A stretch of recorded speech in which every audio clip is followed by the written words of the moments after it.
what is this, knowledge innate? I mean, how do you know? Kylie, it feels like a lot of home builders just do know. They just know.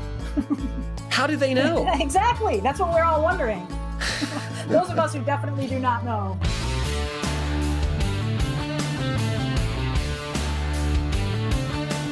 Welcome to the Fine Homebuilding podcast, our weekly discussion of building, remodeling, and design that's aimed at anybody who cares deeply about the craft and science of working on houses. This is Senior Editor Patrick McComb. Today I'm joined by Kiley Jacques, Design Editor. Hello. Brian Pontalillo, GBA Editorial Advisor or Editor? Editor. And Jeff Rose, Producer.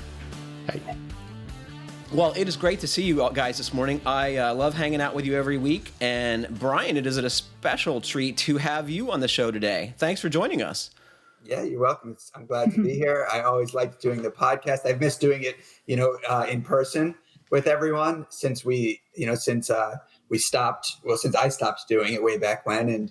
And you guys have carried the torch well, but I'm glad to be here in this new format. So what have you been doing? What have you been doing at GBA and what have you been doing in Charleston? Oh man, I was just telling Amy that yesterday, Amy, my wife, that I feel like the good content has been raining down upon me for the past few weeks at GBA. And I've been on GBA now for about a year, a little bit over a year. And I didn't realize how different it was going to be from print work, from making a magazine. And I think I'm just finally starting to understand. How's it different, Brian? Well, we publish daily.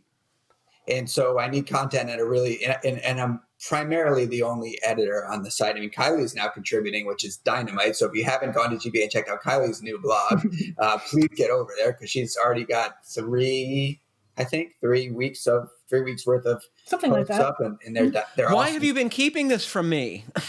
You didn't know that? I thought we told you. But it's a faster pace, and so the content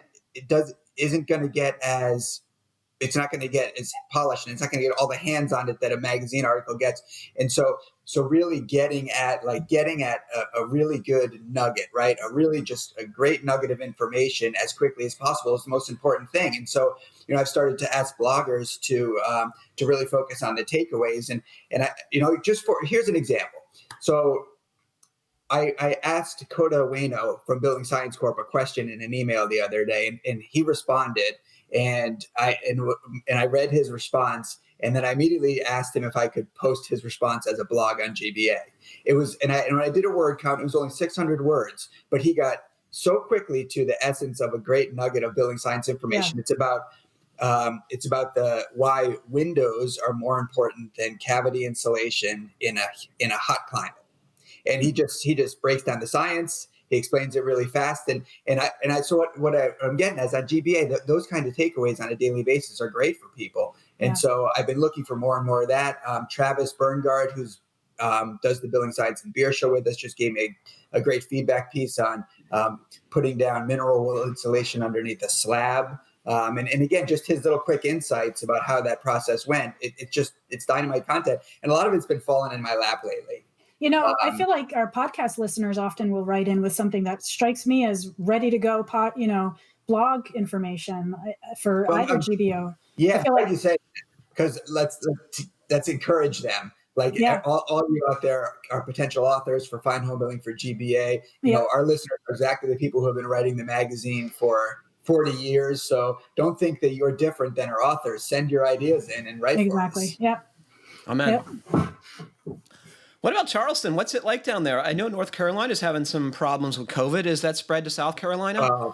Patrick, it's a confusing situation what's happening right here. Cases are maybe now, I'd have to look at the numbers, but maybe now 5 times higher than they were when we were locked down. And yet when I walk the streets of Charleston, the bars and restaurants are full of people. Shoulder to shoulder, not wearing any personal protection. So I'm just sort of confused, about what happened. Did we give up?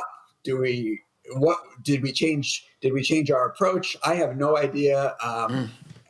Amy and I are still being very cautious. Amy works at a grocery store, has worked at Whole Foods throughout this whole thing. So we feel like it's our responsibility to, when she's not at work, to kind of stay quiet and stay away from people. We don't want to be responsible for spreading anything. And so we've really just kept things quiet. I mean, we go out, we walk, we ride our bikes around, but we're staying away from anything, with people. And it's been, having Amy there working at Whole Foods has made it easy for me to isolate, because I've really not had to do. I've probably gone grocery shopping 3 or 4 times in months now. Just when we needed a few things on a day she wasn't going to work or something. And so it's kind of an interesting place we're in right now, I guess. Are you in a highly dense neighborhood?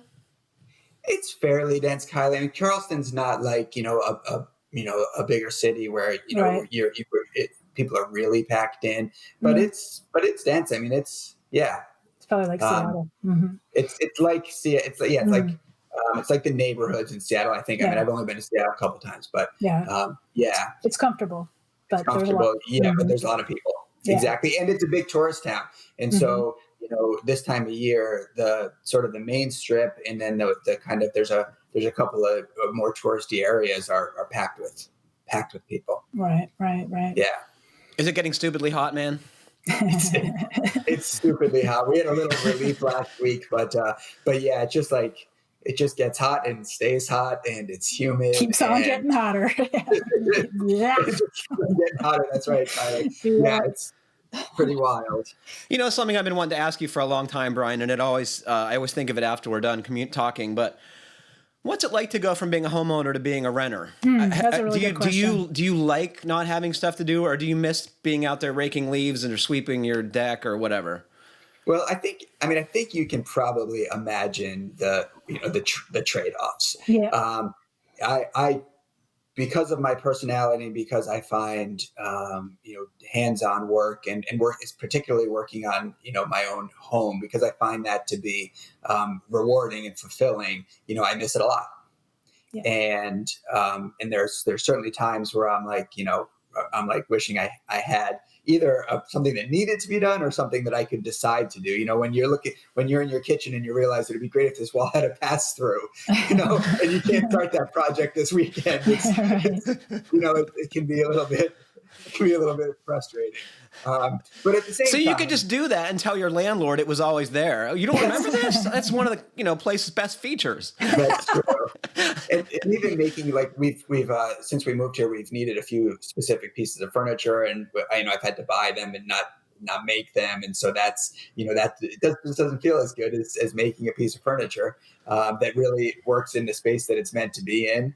Is the fact you can't make it because you don't have the space to do that? I don't have it. Where we're set up, I don't have, we're in a 600 square foot apartment with a, shared outdoor space with our 4 housemates. There's 4 apartments in the house.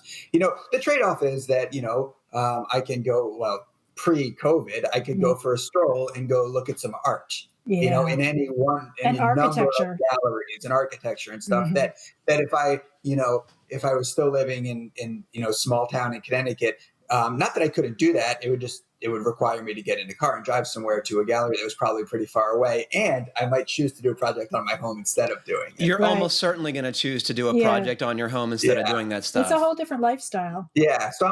It's trade-offs. And I think that I kind of am enjoying what we have right now, but I know that down the road, I'll want to get back to, again, having a place that I can, put that kind of effort and care and time and energy into, because like I said, for me, it's rewarding. Well, then again, you're not saddled with a house. I'm not saddled with a house. And, we have had a couple of things happen that we, with appliances, and I was able to solve it with a phone call. Isn't that nice? I like that. I miss that. Yeah. Our fridge isn't working, and our landlord, by the way, is dynamite. He's so good, and he's on top of everything. And so that feels good too. Yeah. Yeah. What are the rents like in Charleston, Brian? Do you think it's less or more expensive than Connecticut? I think it's probably, it's pretty expensive. We had a few apartments that were in our price range when we looked here. Not a lot. And what you're talking like a 2-bedroom? Yeah, 2-bedroom apartment. Mm-hmm. Yeah. I would think that it's probably on par with the more expensive places in Connecticut. There aren't that many rentals in Connecticut, not apartments anyway, more like houses. Right. It's hard to compare the two places, I think. It is. Yeah. Connecticut's had a different period of development than Charleston is a very old city, right, Brian? Charleston's an old city, although Patrick, there is tons of construction here right now.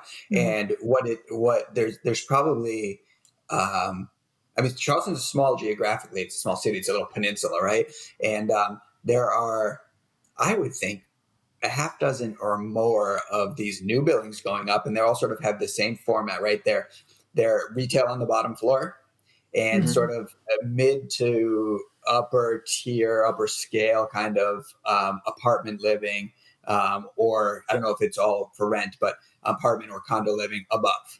Yeah. And that seems to be a trend. I've been talking to some other people around the country in other cities, and they're seeing the same type of development. Definitely. It's sort of low mid-rise, maybe you would call it, mid-rise buildings that take up whole blocks sometimes, and they wrap the block with the retail down below and residential above. It's pretty smart use of space. Yeah.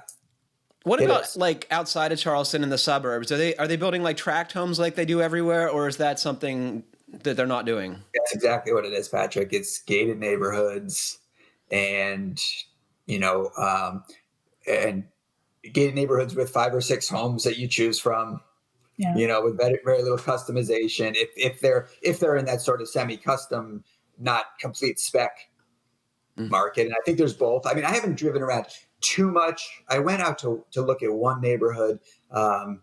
It's been a few months now, but to see one neighborhood, and what I ended up seeing, which was remarkable, was this development in what used to be forest land, I guess, and it was a massive development, all new roads put in, and then off of the main kind of road that went through it, there were at least 4 different neighborhoods, and the neighborhoods were sectioned by price range.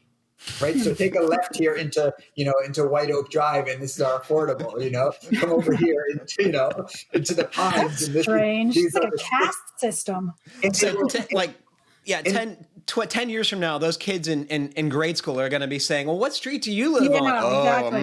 Yeah, right. One of those. You drive by the neighborhood and there's a sign starting at 200,000. The next neighborhood starting at 400,000. The next one starting at 600,000. And then somewhere in there is where they've built sort of or they've developed sort of the commercial spaces, so that there's a grocery store for all these homes and a barber and a bakery and whatever else might get in there. It's fascinating. And, it's fascinating, especially, being a longtime New Englander, or Northeasterner maybe, because, things, it's different. It's old, it's older. It's been developed in the Northeast. And it's, I think a lot of the Northeast, we've already decided what's going to be developed and what's not. And you get out into states where there's more land and more that can be developed. And you start to see a lot of different types of development. Are there a lot of preserves down there, land reservation areas? Yeah, there are, because of all the wetlands, and it's the low country. So there is a lot of that stuff. It's mostly, from what I've seen so far, that the land preserves here aren't buildable. They're not buildable land anyway, because it's the low country. Yeah. Yeah. Fascinating, dude. It's great having you on the show. Glad to be here. Kylie, what have you been doing? Oh, I have some good news on my rotting eaves. I didn't know there could be good news about rotting eaves. I think I've mentioned this for how long have it been? Like 2 years straight. I've talked about this issue. So the flashing on my mason chimney was not done correctly. And Andy Engel is going to save the day. I'm so excited. He came by the other day and he showed me what needs to happen. And, he was funny. He said, I actually have some painted wood from trim work that was done here. So he was really excited that I have wood on board that's all ready to go. And anyway, I'm really excited about it. So Andy's going to fix it. He's going to fix it. And it's been something that I've been trying to get done for a long, long time. But he said, we're pretty expensive. I said, I don't care. I was like, just please come whenever you can. You want the expensive carpenter. That's what my observation has been, is you want the person who charges enough to make a living so they can do a good job for you. Yeah. You might read about this on GBA, because Andy also writes a blog for us every other Wednesday. And he often uses, even if it's not the what the blog is really getting to, he often uses his projects as it's not that hard is what it's called, right, Brian? It's not that hard, yeah. Well, and it's very entertaining, folks. Those of you who are listening should really check it out, because it is just fun to read. It's well done. Writer, and he's a smart builder, and he's smart building scientist. So there's a lot packed into what seems like often feels like a breezy light read, but there's a lot of good stuff in there. Yeah. Well, I plan to have my pencil and paper and camera on hand while he's here. Sweet. Taking notes of what he's up to. So, Kiley, I couldn't help but think of you yesterday when my septic system pumper came. I don't know if I want this association to go on the way it has. My system's in good shape, but I get it pumped pretty regularly, so I don't want any trouble. What do you mean by regularly? Once a year? I do it every year, which is probably ridiculous. That's I actually asked him about the solid level in the tank, and he said it was too low to warrant pumping. So I don't know if I'll do it next year. I might wait 2 or 3. Did he But he did pump it. Yeah. $250, which seems like a bargain to me. Yeah, absolutely. I'm going to do it once a year now. So many people in our culture get little respect, and the guy who comes to pump out your septic tank deserves a lot more than he gets, right? I agree. Who did you use, Patrick? I wonder, because there's one guy that Pupper Septic. Oh, different person. I felt the same way, and I said as much to him. The guy explained everything to me, and it's an important job. Yeah, and it's hard work. And he's driving a big truck, which comes with a lot of responsibility, right? Mm-hmm. Jeff, what have you been doing? Not a whole lot. A little small engine repair, which is an ongoing process. Please share. Well, I was out doing some weed whackery and thinking that, gee, this thing has been really problem-free and it's probably 20-ish years old, and then cough, sputter. Never do that. Never think something is problem-free. Yeah. So, trying to figure out what's wrong with it. Whatever happened with your oven? All those wires we're trying to figure out. Yeah, no, that's gotten pushed to the side, because it is a double oven, and the bottom one is working fine. So yeah, I would let that go for another decade if I were you. Sort of like how I turned off my cold water in my kitchen because there was a drip. So now I use hot water.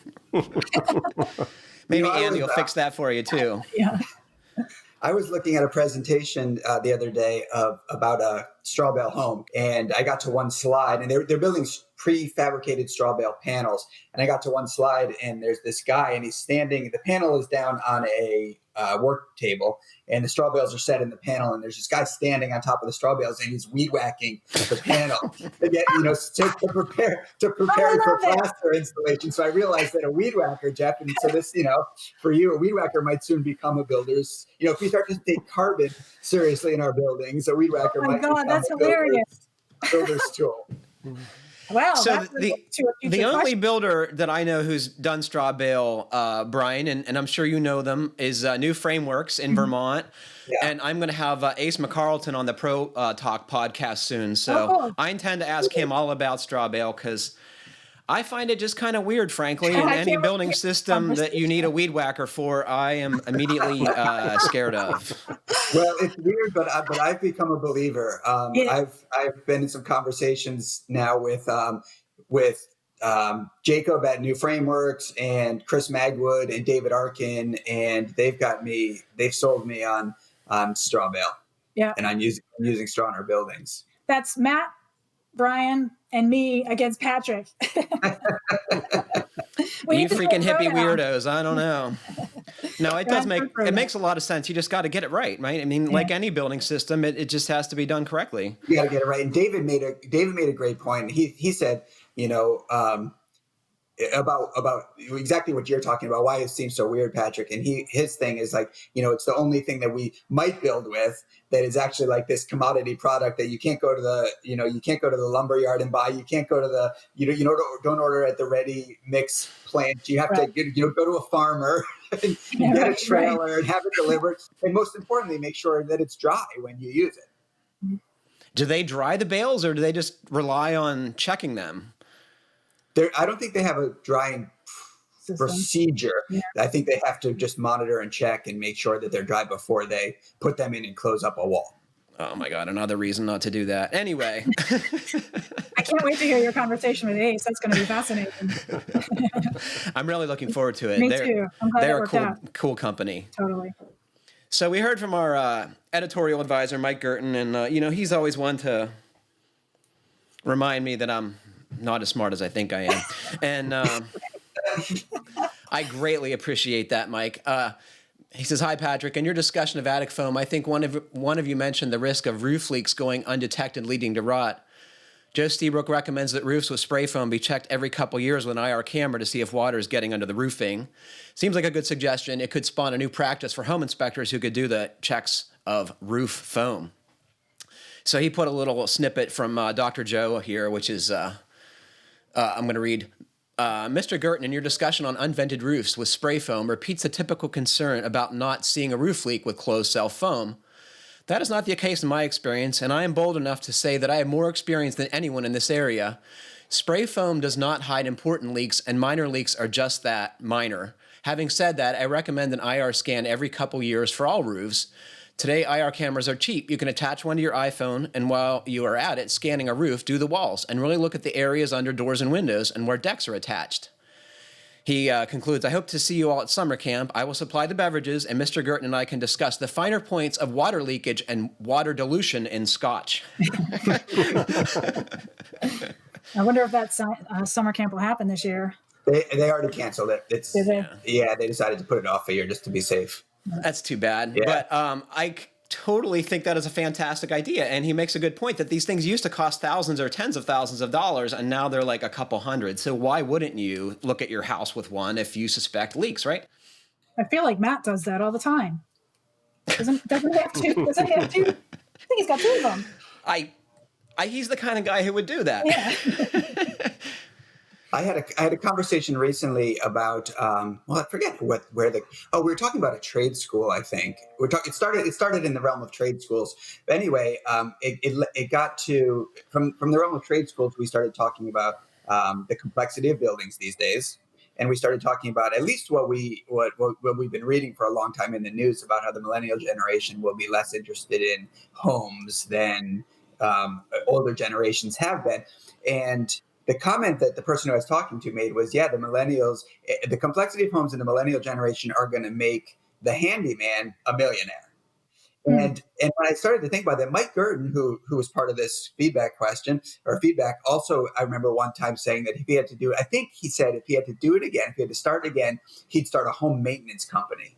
Mm. And so, all this to say that I think, things like this, home maintenance, and inspections and things have the potential to really become a big part of this industry as homes get more complicated, as homes get automated and things. We have more complicated HVAC where filters need to be changed. We have roofs that need to be scanned with an IR camera. All these things might make an industry out of someone who comes to your house once a year and looks for problems. Just does this kind of stuff for you and lets you know what's going on and does the maintenance that needs to happen. And it could potentially spark a new type of handyman. That's interesting. Interesting. Makes perfect sense. So you're going to get a kick out of this, Brian. It relates to your discussion earlier that you don't have room to make furniture. And I would say... this is just funny. Listen to this. Hi, all. Loving the show as always. Thanks for keeping it great even during these crazy times. Following your mention last week, I'm sharing my homemade sawhorses. I built a pair of them several years ago when my wife and I were still living in Manhattan. Work and storage space were, of course, a major factor. I actually built them by dragging all the material and tools out through our bedroom window onto the roof of the McDonald's next door. It's fabulous. That's great. Only one employee came up to ask me what I was doing. I think he was impressed with the ingenuity. My horses are based on a design I found online. Sorry, I can't locate it again. But basically, it's made from a couple of 1x6s and 1x3s. So I'm not going to read the whole design on the podcast. That doesn't make a lot of sense. But he says, we'll put photographs up on the podcast page so people can see them. But he says they're super sturdy, not too heavy, fold up flat for easy transport and storage. Are you okay? I'm trying to ignore that. Are you guys hearing the weed whacker or blower outside? Is that what that is? What it is? That's not what it sounds like. It's the maintenance crew at the place next door. Funny. So he's this is Jay from Greenwich, Connecticut, and Jay, I applaud your ingenuity. That's fantastic. I know, I love it. So, dude, you got no excuse. You got a commercial building next door you can build on? You know, I read that. I looked at that feedback, and down below there was some other feedback about. There was someone else who mentioned another sawhorse design, and then someone somewhere in there someone mentioned plastic sawhorses, and it made me think that, like, you know, I've never made like a really smart pair of sawhorses, but I had two pairs. I had a cheap plastic folding pair, and I had a really, like, you know, really sturdy, heavy pair built out of framing lumber and plywood. They could stack, but they were just sort of monsters. And it was actually instead of having a more versatile, you know, one single versatile pair, it was actually great. If I was doing sort of lighter kind of work or something really quick, I'd grab the plastic pair. And if I needed a real sturdy surface, I'd get, you know, and I was doing, you know, going to be engaged in work for longer, I'd get out those, you know, big monsters. And sure, there's better designs than both of them, but having the two worked really well. That makes perfect. So I don't know if you know the genesis of the Sawhorse conversation, but weeks ago, Justin asked me to develop a feature on sawhorses. And Patrick has taken it very seriously. At first, Brian, I was just like, you know, sawhorses are such a personal thing. How can I possibly make this relevant to everybody, right? You either value portability or strength, or, as you suggest, you have more than one set for different jobs. But after thinking about this, I took this as an exercise in shopping. So I went to Home Depot, I went to Lowe's, I went to Amazon and bought their 5 best-selling sawhorses. And I can tell you there are differences amongst the same price points. So we're going to break this down. And I don't know if you can see this, but okay, I have my moving blankets over them, but there are 13 pairs of sawhorses behind me. I'm getting a little claustrophobic, but it is also kind of fun. Sounds like your cubicle. So you're going to want to follow that, Brian. You got a world following it. David from Detroit says, for what it's worth, I use the plastic/aluminum folding sawhorses quite a bit. They're light and easy to throw in the truck and move around when I'm working. I also have 2 sets of Trojan sawhorse legs that I really like a lot. You need to watch your fingers setting them up and taking them down, but they are so strong and stable, I find them hard to beat. I've used them throughout the gut and renovation of our house over 12 years ago, and they sat outside with the same 2x6s on them for about 10 years. I would pull them over to my work area when needed, and they never failed. Thanks and love the show. Brings me comfort knowing I'm not the only one who hasn't finished their house, and I'm not the only one with weird house problems. So you're familiar with that style, right, Brian? I'm going to pick it up. Isn't that what Rob has? I should have had this ready. So these are what, like, I think are a really smart design. So it's this bracket, right? And it grips a 2x4 or a 2x6 or a 2x8 or whatever, and you can make them any length you want. And it's pretty freaking small when it's all collapsed. So you mean that it expands? Is that what you're saying? The legs expand, though? No, so when you use these, 2 of these, right, and you connect them with a 2x4, and you can make the 2x4 piece of lumber any length you want. Length, okay. I was thinking you could raise or lower the legs. I think Rob has a pair similar to that, but you can expand the legs, I think. So some of the horses that I've gotten do have that capability, and it's awesome, you know, especially for taller folks, because frankly, the ones that are like 28 to 30 inches, I think are too low. My back starts to hurt if I'm using them for any length of time. That makes sense. Oh my God. So should we finally get to a question? Okay. Half hour in. Oh, here we go. So, hello, FHB podcast crew. I've been a digital subscriber to Fine Homebuilding and Fine Woodworking for over a decade, but I only started listening to the podcast about a year and a half ago, which then talked me into joining GBA. So I'm currently working my way through the podcast back episodes, and it's absolutely hilarious to hear the old crew have an on special guest, Patrick McComb, who I think of as the normal host. So he put normal in quotes, which I find interesting. He's got your number. So this request is actually regards to way back in a past episode, episode 55. So this was a special episode where Justin, Rob, and I talked about what we would do with $2,500 and how would we spend it on tools on Amazon. And the premise was that you would already have the basic hand tools that you need. But this was like going to the next level of primarily power tools. And so he says, as a DIYer that has done one full gut remodel and is about to start a second, I was so excited when the episode started. I was thinking I was going to hear about hidden little gems of professionals. Instead, it ended up as a nerdgasm over big ticket items. From listening to that show and reading the list, apparently you don't ever need to apply drywall compound or paint during your home remodels. So my request is that you revisit the original topic, how should a DIY kit out for working on their own house with the current crew, but focus on the small stuff that people aren't professionals will have never heard of and can save time and money. Don't forget to cover tools for outdoor DIY. I'm sure Kiley has some strong recommendations on that topic. Oh, he goes on to say, okay, from my admittedly limited experience, battery power tools are for professionals, not DIY, with the exception of a drill driver set. Buy everything with a cord. Corded tools are cheaper, and there are no batteries to go bad on you when it is between 6 months of use. When you're working on your own house, you can just leave the extension cords in place when you're done for the weekend, and there isn't other crews competing for outlets. A single best purchase I made while remodeling was a Senko corded collated screw gun for drywall. As a DIYer, you don't hang drywall enough to get good at feeding the screws onto the bit. You can hang the sheets and finish up all the hard spots with a normal drill. I can't do corners with a collated gun. He's like, you need to mix even pre-mixed joint compound before using, and you can either spend a fortune on a large enough drill or spend $15 on a huge potato masher. So he's talking about this, what looks like a potato masher, and it's got a 2 or 3 foot handle on it, and use it to mix up mud. It's terrible. I actually found that since for DIY, the batch sizes are smaller, the potato masher was quicker once you included setup and cleanup time.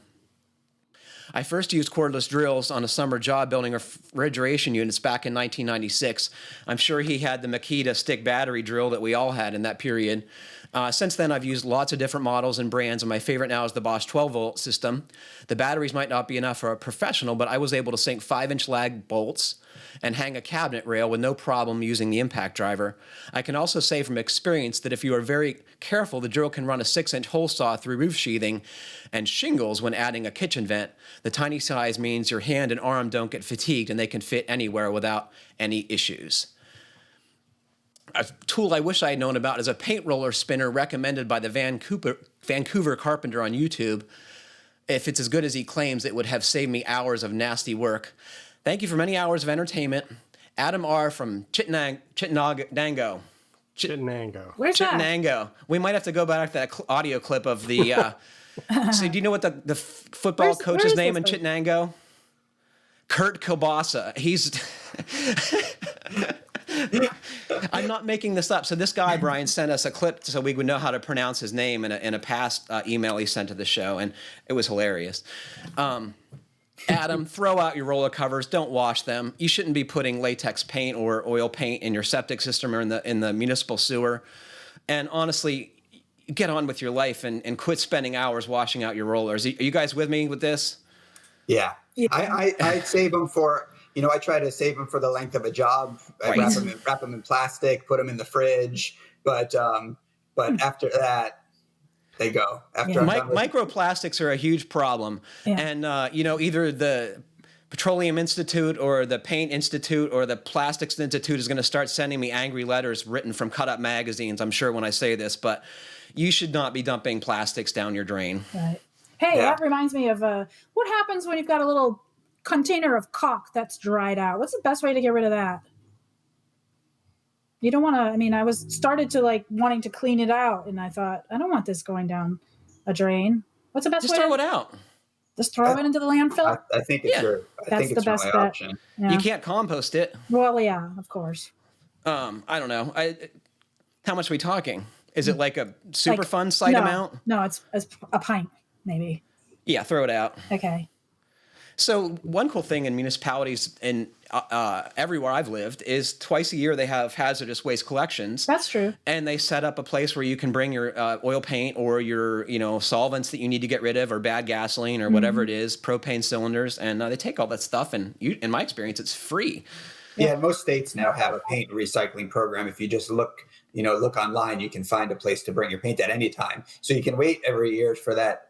Or twice a year maybe if your town does it, but also you can probably find a place to recycle your paint, and I believe it does get, as opposed to some things that we're hearing about not actually getting recycled. I think it does get recycled because manufacturers can reuse it. Yeah. So there must be some kind of industry there where they're buying it and reusing it. To this question, I've always had a bit of a problem with this premise, with the whole premise of DIY versus pro when it comes to tools, to the extent of a full gut remodel. If you're a DIYer and you're doing little projects, you're framing pictures, you're replacing a window here and there. I don't know. If you're doing small things, yes, maybe there's a buying difference between the tools you need and what you should have. But if you're doing full gut remodels, I just think you have to be outfitted like a pro. Uh-huh. Maybe you don't need the same capacity, right? Maybe you don't need, if you're not roofing or framing at the speed to which a pro frames, you can get away with a smaller compressor. Mm-hmm. But you still need a compressor in a roofing gun or a framing gun. Mm-hmm. I would never tell a DIYer who's doing a gut remodel, like hand nail your shingles on your roof. But what about renting equipment like that? Specialty things. Rental's a great option. Sure, mm-hmm. Especially for something like if you can rent a compressor and a gun to do a new roof, because hopefully it's the only time you're going to re-roof, or that's your exterior remodeler. But I'm never going to give up the opportunity to buy a new nail gun, Brian. Let's just forget it. And that's you like tools, and that's totally viable. Or cordless, right? Cordless. You'll always go with cordless, right, Patrick? I want to have that conversation. I was going to let Brian finish. Okay. Well, I also did. That's the other part of the premise I don't agree with, is the to go corded. And while he makes a good point about cost maybe and battery life, or replacing batteries. I think that as a DIYer, one of the things that eats up a lot of your working time is setup and cleanup. And so if you have a short amount of time, like after work, you're just going to work for an hour, I'd much rather be able to grab a cordless tool than have to string extension cords around my house. Plus, you might be working in finished spaces, and dragging extension cords through finished spaces is rough on that. Ideal, yeah. So I don't agree with that premise either. So as a little exercise this morning, I went to price what a corded right angle drill costs, and I'm going to show you guys the one I have. Okay. Show and tell me. Great radio. So I bought this in 1905 or 6, and I still use it, but that same tool now costs like $300 plus, right? And the corded one is like $200. I mean, it doesn't include a battery, but presumably you already have a battery. So, I used to think the same thing, like, why expend the money on the cordless tools? But now, the corded tools, no one wants them, so they're hard to get, oddly. Mm-hmm. And if you're starting out, I'd say get the cordless tools. Pick a platform so you can, not have to buy batteries by the truckload. And the bare tools are, frankly, pretty inexpensive. Yeah. And, Justin and I had a conversation not too long ago. He and I started in the magazine business about the same time. And we a lot of, especially our early careers, was testing tools and editing tool content.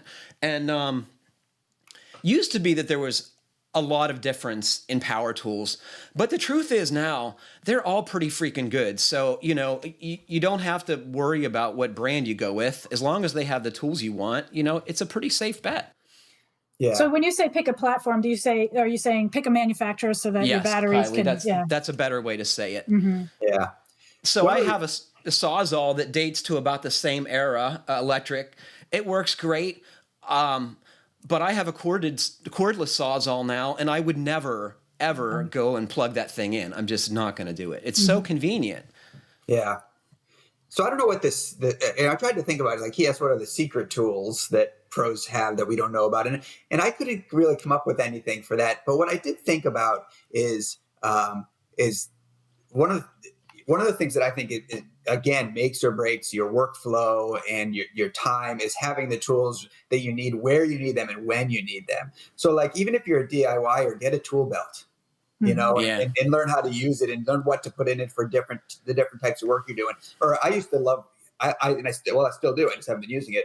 But, like, I like bucket organizers for working in finished spaces. So I can lose awareness of my tool belt and don't want to scrape the walls of a finished space with it. But a bucket organizer with, like, some, on the bottom of my bucket, I put some furniture pads, like furniture feet pads, so that when I put the bucket down, the pads hit the floor and not the plastic.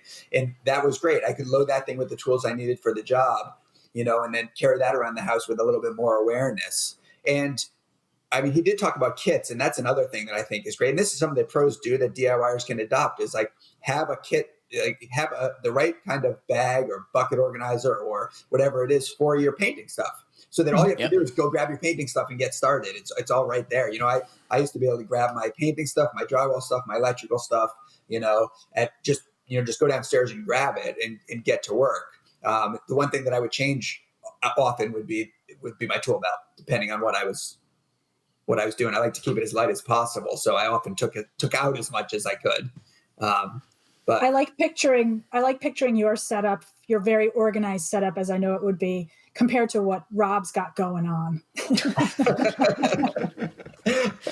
Anyone who's been to Rob's workshop, you wouldn't be surprised at Rob's work methods. You know what I mean? I love teasing him about that. I'm pretty organized. I like you, Brian. I have a drywall, like Rubbermaid tote. I have a painting Rubbermaid tote. I have a toolbox dedicated to plumbing stuff. I have a toolbox dedicated to tin work. I keep digging tools in the same spot. Like you said, time is limited when you're a DIYer because most of us have, a normal job that you don't get to do like what we do. Right. So on the weekends, you got to be efficient. You got to be moving and not wasting time looking for stuff. And yeah. Oh boy. Okay. So this comes from Josh in Travelers Rest, South Carolina. Do you know where that is? I don't. Sounds like a nice place though.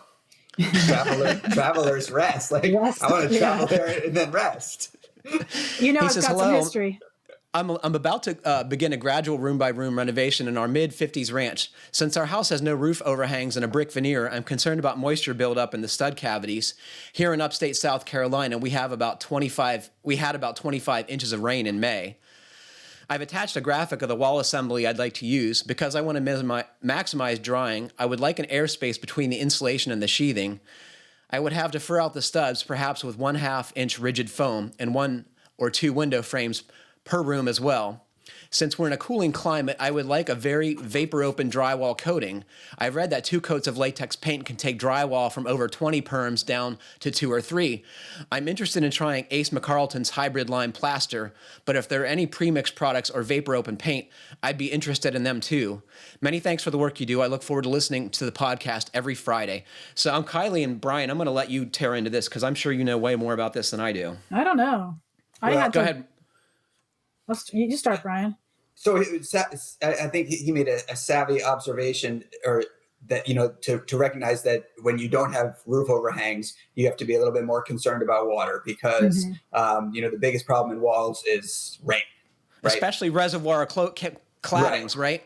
So if he's that savvy, he probably knows that the veneer is tight to the sheathing. But the one thing that I would ask him just to make sure is that he doesn't have an airspace between the brick and the sheathing. So if brick veneer is installed properly, there's going to be a 1 inch or greater airspace between the brick and the sheathing.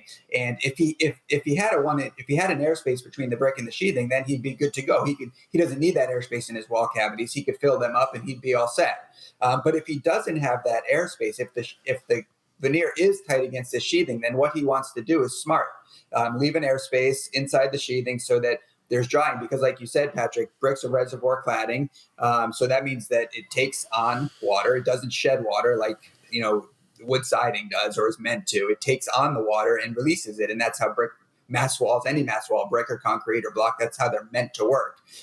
And Brian, can you briefly explain what the risk is in a cooling climate for folks who don't get that? So the risk is that in most of the year, in the more severe temperatures during the year in a cooling climate, the vapor drive is inward. So that brick, if it's tight against the sheathing, is going to release its moisture from the hotter outdoor air to the cooler indoor air. It needs to dry into the house essentially. And so the brick's going to dry towards the sheathing. If there's no airspace, the sheathing's going to get wet, and now the sheathing needs to dry. And so providing that airspace allows for what Joe Stieberk, who we've talked about before, he calls it the redistribution of moisture or redistribution of vapor. It allows it to spread out, allows it to distribute, it gives it more surface to dry over. It's not going to be a ventilated channel. So it's not like a rain screen where you're actually going to have air flow through it that promotes drying and carries that moisture out of the cavity, but it will redistribute that moisture and give it more surface to dry over. Joe likes to use, or he likes to spec drainage mats in those walls. So push a drainage mat, like a 3D mesh product, like cedar breather or whatever they call it now, home slicker. Push that, and you only need 3/8 of an inch. Push that. So where is that in the assembly, Brian? That's going to be cut and pushed into those cavities, tight against the sheathing. On the inside. What the heck does that do? That's a way to create the airspace. Wow. I've never heard of this. That's amazing. Because otherwise he's going to be stuck with something like, using plywood or rigid foam or something like that to create the airspace. And those are pretty vapor closed materials. They're low perm materials. He wants high perms open towards the interior, which is what he's talking about with his paint, which we can get to in a minute. So yes, the short answer is if he doesn't have an airspace between the brick and the sheathing on the outside, smart to create an airspace inside the cavity. On the sheathing layer, backside of the sheathing layer. Yep. Before he puts his insulation in, smart to fur out your studs so you can still get a good amount of insulation. Can I interject right there? He mentioned using rigid foam for furring out the studs. I've not heard of that. Is that common to use rigid foam for furring? How common it is, but it works. And we published a great, actually legendary now article that still gets referenced all the time on doing that. Yeah. The Bonfig wall assembly. Oh, yeah. Okay. That's what. Is his first name Steve Bonfiglioli? Do you remember, Brian? I don't remember. You were his editor, weren't you? God, that's a long time ago now, man. Yeah, but it's a fantastic article. We'll link that on the podcast page.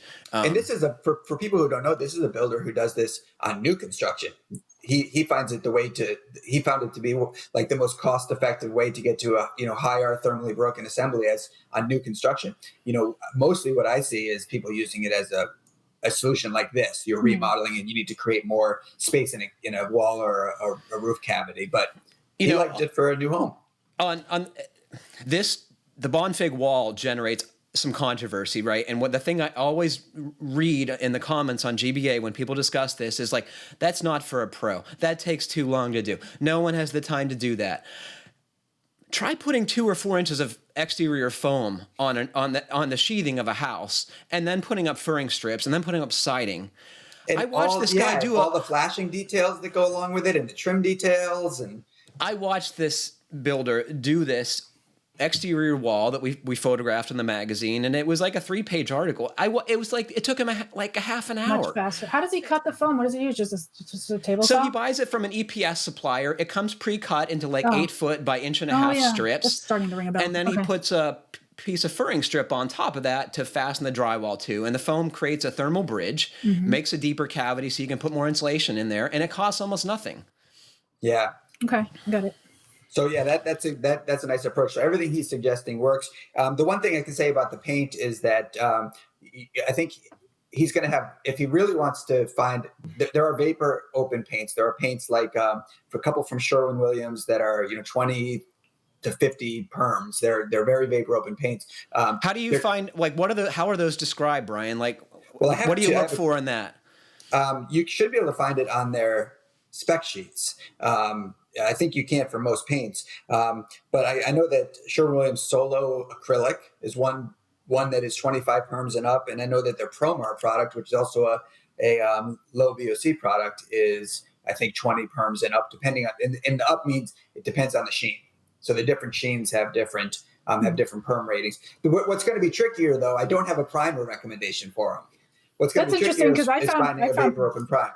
Huh. What do you got, Kiley? Well, just that I was able to find vapor open primers. I didn't get into, I'm assuming Sherwin-Williams, but I couldn't find the paints. So that's funny. What's your primer? What primers did you find? Well, I didn't, like I said, I didn't come up. It was on GBA and it was a discussion and they were just talking about vapor open primers, but nobody was saying anything about paint. So it wasn't anything specific. I just thought, are there primers and not paints? But you're saying there's paints and no primers. So I'm sure there are primers. He just is going to have to. He's going to have to look. One of the things, and I'm very guilty of this, but one of the things that that often gets said in building science discussions and discussions about permeability of wall assemblies is that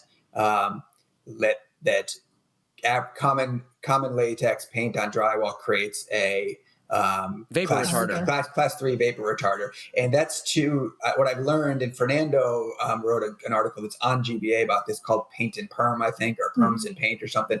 And what we learned when he did the research is that that's way too broad of a statement for us to be making, and that we really do have to be specific about the paint products, because they are, class 3 is 10 perms or less, right? And they're not all 10 perms or less. So, it depends on the thickness and it depends on the thickness, and a lot of primers are going to get you in class 2 territory with their perm rating. So you do have, if that's what you're counting on for your vapor control, it is important to be specific about what you're using. And like you said, Patrick, once a wall's been painted for 50 years, who knows? Right. Over and over and over again. So I have a request to Sherwin-Williams. They have Rick Watson, who's, I don't know what his title is there, but I've talked to him a number of times when I was researching paints and coatings. And I hope to have him on the Pro Talk podcast. And I want to ask him, what the heck makes, what's the chemistry that makes a paint more vapor open or less? Like, how does that work? Mm-hmm. Yeah, it's a good question.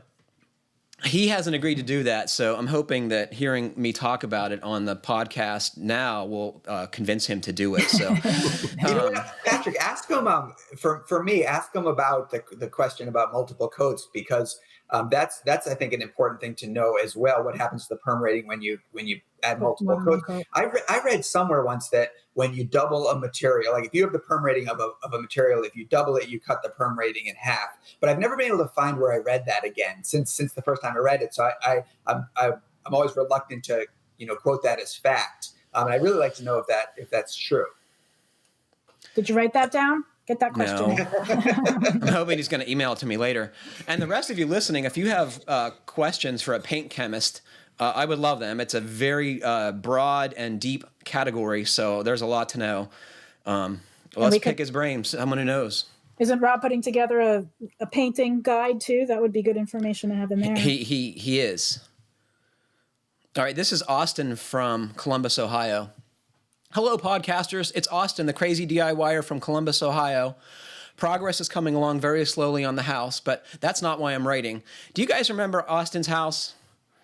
I think he's doing an add-a-level on a stucco disaster, and he's one of the most ambitious DIYers I have ever seen. As you know, I'm a DIYer. I have no professional experience in the trades. Everything I've learned from videos, reading, or just hacking into things. But on this current project, I'm using permits, and here lies the conflict. The bottom line is that my contention is that the process is somewhat of a black hole. My wife thinks I must be missing something. For example, I just had my underground plumbing inspection today, something I've never had done before. I've never had any plumbing inspection of any kind before. The inspector was great and liked my work, but I didn't have it water or vacuum tested. So he told me what to do, and I'm about to go get the stuff I need for the test.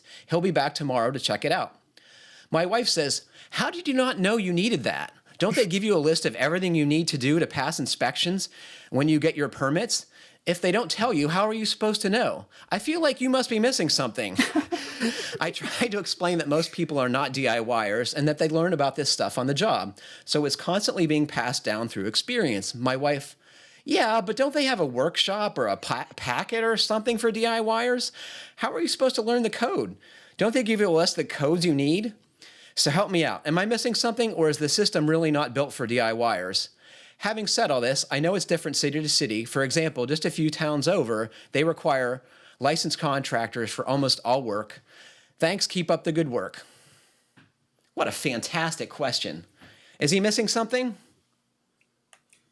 I think I kind of felt like he answered his own question, which is that it's different from city to city and place to place. And I bet you some building departments are much more organized than others and give that list out, and others don't, and expect you to know. But I'm not sure. I don't know the answer to this because I haven't worked with inspectors in multiple municipalities. I have, and it's all over the board, right? Yeah. And some are super helpful to DIYers, and some want nothing to do with you, right? But I think what speaks to them is good work. Mm-hmm. So if you do good work and you have your act together when you go apply for a permit, they're way more apt to be able to help you than if you're completely clueless when you go in there, right? And as far as knowing that you need a water or a vacuum test on waste lines, I don't know how the heck you would learn that. It's a good point. Right. I just knew that because I've been building houses since I was my 20s, and we had plumbers hired to do the plumbing sub-trade, and they would put an air test on the waste lines. They would put a pressure test on the on the supply line. So you just learn that, like you said, from being around it. I like his wife's point, though. It's true. It's sort of like, what is this knowledge innate? I mean, how do you know? Kylie, it feels like a lot of home builders just do know. They just know. How do they know? Exactly. That's what we're all wondering. Those of us who definitely do not know are Jeff, what do you think about this? You've done a lot of DIY stuff. Yeah, I've most of it's not been permitted, so I haven't really had that. That's the answer. Yeah. But I don't live where I live. So you guys, I don't know if you looked at his waste lines under his basement slab, but he did great work. But it's a freaking involved project. Right. I would be very surprised to learn as an inspector that this was done by a DIYer, right? I would be like, well, they don't do entire waistline systems under concrete slabs. That's you just don't see that, right? He's an exceptional person, exceptional case. Well, I think, and I do think that, and I think we've all come to this realization at working for so long at Fine Homebuilding, is that DIYers, the modern DIYer does pretty damn good work. And maybe that's because information is accessible. Maybe I don't know why that is, but we've just seen so many over the years, so many DIY projects that have been done so well. Mm-hmm. Yeah, and we're in rarefied air, right, Brian? The people who consume our content, whether it's a podcast or GBA or the magazine or Fine Woodworking or Fine Gardening, these are people who are passionate about it. They want to do a good job. They understand that it's important to do a good job, so they pay for the good information. Yeah. And I don't think most contractors are that way. They are trying to make a living, and some are ethical, some are not, but they're all trying to make money. And that changes things very differently, or very much, right? Things are very different when you start to put an economic factor in the work. For sure. I don't know what the answer is, Austin, but I'd say keep working at it, man. And I think your plumbing inspector was pretty freaking cool to explain to you what to do, and then is coming back the very next day. I think it would be more common that they would make you wait a week just to teach you a lesson, maybe two. And then ask him, pick her brain when they're there. I think that I learned a lot of stuff when I was working for Habitat, talking to inspectors. Mm-hmm. So we've had a conversation recently at the end of the show of information, other good sources of construction and trade work content. And I wanted to bring up a piece, and this is, I'm going to read a little piece of it, but this is called Radiant and Hydronics. And this what used to be a magazine and is now primarily a web email and website, targets the plumbing and radiant heating trade. And Dan Holohan has been writing for this magazine. I've been reading his stuff for 20 years, and I think he's done it probably 10 or 20 years prior to that. But this was just a fun story I found in their e-newsletter, and I thought I would share it for you all because it's just super fun. So it has to do with Levittown. And Kiley, do you want to describe Levittown? Let's see. Major development in the mid, what was it, 40s and 50s or somewhere in there? Yeah, all about mass production was used. I don't know. I think they had 5 models, and it's in what, upstate New York? Where is it? Levittown, New York. Where's that? How far up? Long Island. Oh, Long Island. Okay, sorry about. And they built a ton of these houses, right? There's a metric ton of them. Didn't they say something like they went up? Every 2 hours a house was being finished. That's part of what I'm going to read. Yeah. So I read they were building these for $7,000, just a little less, That's right? amazing. $7,000. And now I looked up the median listing; they're worth $500,000. And many of them have been remodeled. Most of them have been remodeled very badly. I went looking on Zillow for listings, and they've all been added to because they were very small. Now most of them are just sadly ugly because of the room additions. But I will say, to start, they were not ugly. They were cute. Yeah. Very functional little houses, Very right? efficient, right? I wish that people would have left them alone. He said he's describing a photograph. I can see some of the 17,447 finished houses that William Levitt built on a potato farm. The Levitt workers were finishing a house every 2 years using mass production techniques and interchangeable parts. The property had its own lumber mill and cement factory. No house had a basement. Levitt had to appeal to the federal government to get away with that. The local politicians feared what would happen when less affluent people moved into these very affordable homes. But most of these people were GIs returning from the war, so Levitt got his way. Levitt chose to use radiant heating for these houses because it was the cheapest heating system he could find. His chief engineer, Erwin Jelinek, came up with a design that was as simple as can be. You can see the soft copper tubing in the photo. This gentleman who looks like Elvis is pouring concrete over them. A rectangle of 2x4 studs holds the concrete in place. What looks like railroad spikes keep the studs from shifting under the spreading weight of the concrete. The tubing runs back and forth in direct contact with the ground. There is no insulation under the 4-inch thick slab or its edges. There is no vapor barrier under the tubing. With Levittown, the rule was to get things done in a hurry. They laid the copper across the tops of the 8-foot lengths of 1x1-inch lumber to center it within the concrete. The lumber would be in direct contact with the ground, and since it ran perpendicular to the tubing, it would leave an open space beneath every tube within the slab once it rotted. That took about 10 years to happen.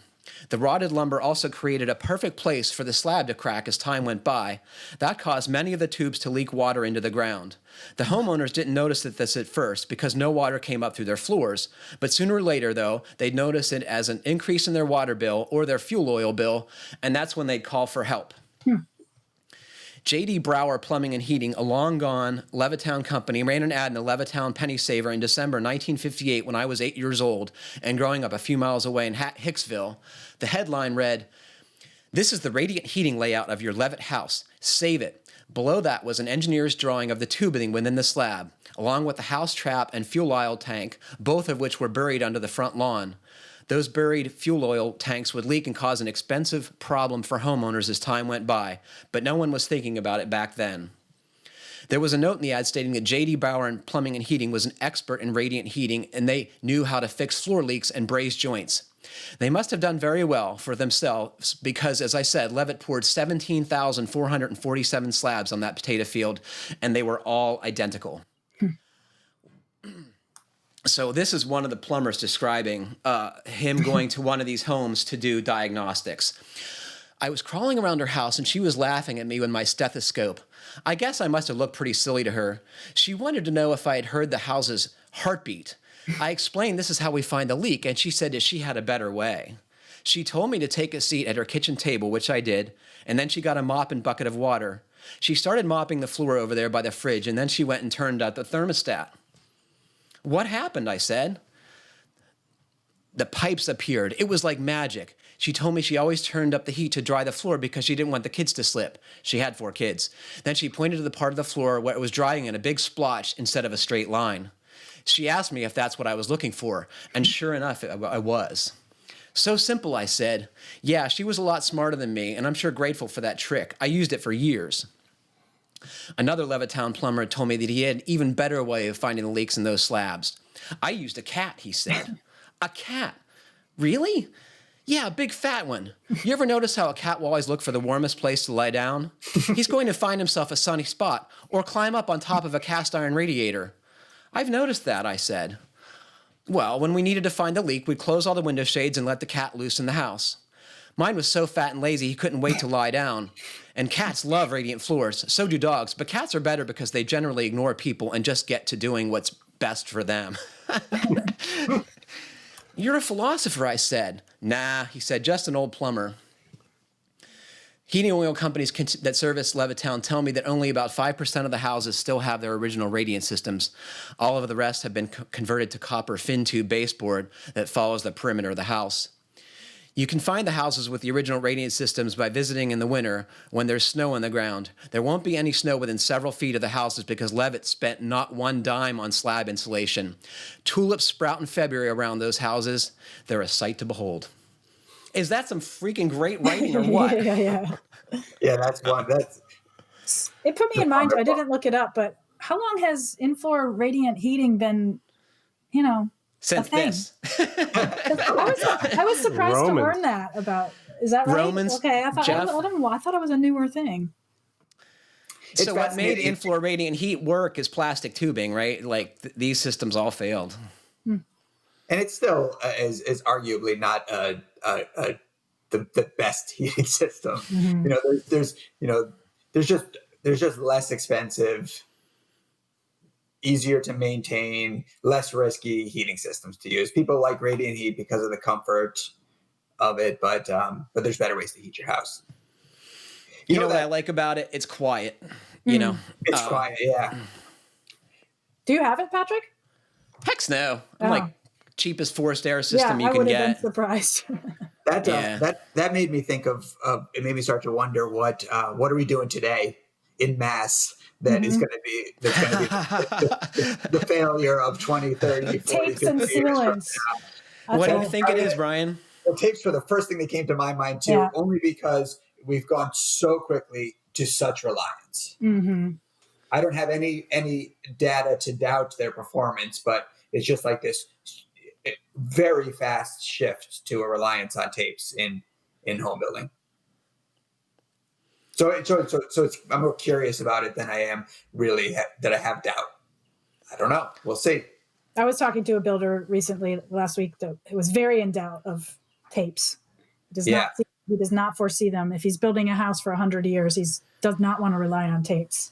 A lot of people feel that way, and I think for good reason. Like, as far as I know, gravity doesn't fail largely, but, adhesives do. Mm-hmm. And, maybe it's not 2, 3, 4 decades, but what about 10? Yeah. What about 8? Boy, it's been a pleasure talking with you all today. I love it. Me too. Thanks, Patrick. Well, unfortunately, that's all the time we have for today. Thanks to Kiley, Brian, and Jeff for joining me, and thanks to all of you for listening. Please remember to send us your questions to fhbpodcast@taunton.com, and please like, comment, or review us however you're listening. It helps other folks find our podcast. Stay safe, everybody, and thanks again for listening. Happy building.